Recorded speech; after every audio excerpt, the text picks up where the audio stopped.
আসসালামু আলাইকুম। পৃথিবীর যে যে প্রান্ত থেকে দেখছেন এবং শুনছেন সবাইকে শুভেচ্ছা জানাচ্ছি।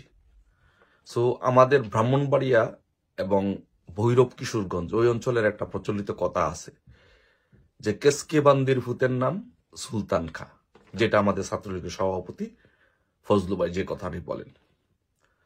সো আজকে হচ্ছে যে উপদেষ্টা, শিশু উপদেষ্টা, তাদের পিএস এপিএস এবং বৈষম্য বিরোধী ছাত্র আন্দোলনের নেতাদেরকে এনসিপিদেরকে দেখে তাই মনে হচ্ছে যে এই কেসকিবান্দির ফুতেরা 2 দিন আগে ছিল কেসকিবান্দির ফুত, এখন সুলতান কা হয়ে এই দেশের জনগণের টাকা লুটে পাটে খাচ্ছে।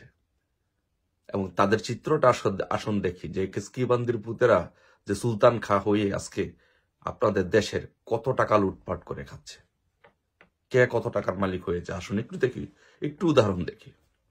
আসুন দেখি, প্রথমে দেখেন, এই যে দেখেন আপনি যে আসিফের এপিএস, এই যে দেখেন আসিফের এপিএস মুয়াজ্জম হোসেন গত 8 মাসে 311 কোটি টাকার মালিক হয়েছেন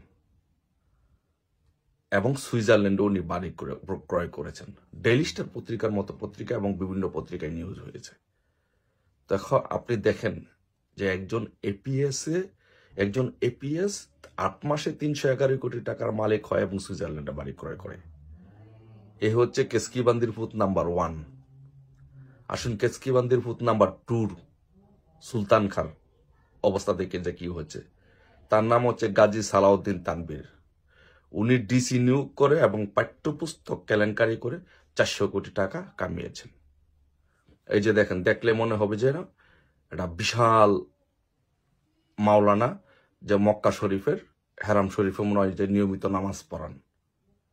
এ হচ্ছে কেসকিবান্দির দ্বিতীয় সুলতান খা। তারপরে আসুন দেখি যে তৃতীয় সুলতান খার দেখি কেসকিবান্দির পুতের অবস্থা দেখি।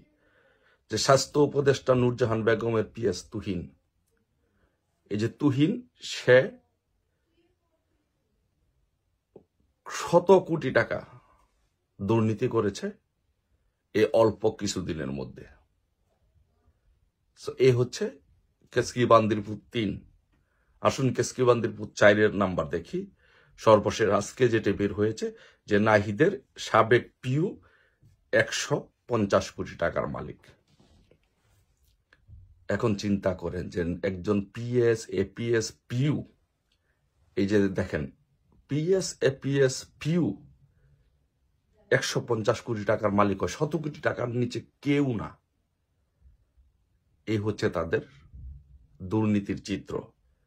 এখন আমার প্রশ্ন হচ্ছে, যদি পিএস এপিএস পিউরা যদি 100 কোটি টাকা কামাই করে সুইজারল্যান্ডে বাড়ি করে, তাহলে এই উপদেষ্টারা কত টাকা কামাই করেছে, কত টাকার মালিক হয়েছে, কত শত হাজার কোটি টাকার মালিক হয়েছে।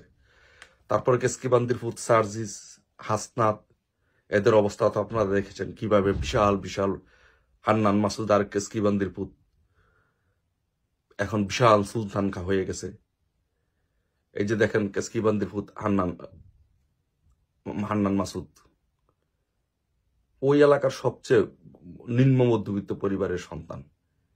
সে কত বড় গাড়ি বহন নিয়ে আর কতগুলো তোরণ নির্মাণ করেছে আপনারা দেখেন। এই টাকা কোথায় থেকে আসে? এই টাকা হচ্ছে আপনাদের টাকা, আমাদের টাকা, জনগণের টাকা। আবার এই আরেকটা বিষয় আছে, এই কেসকিবান্দির পুত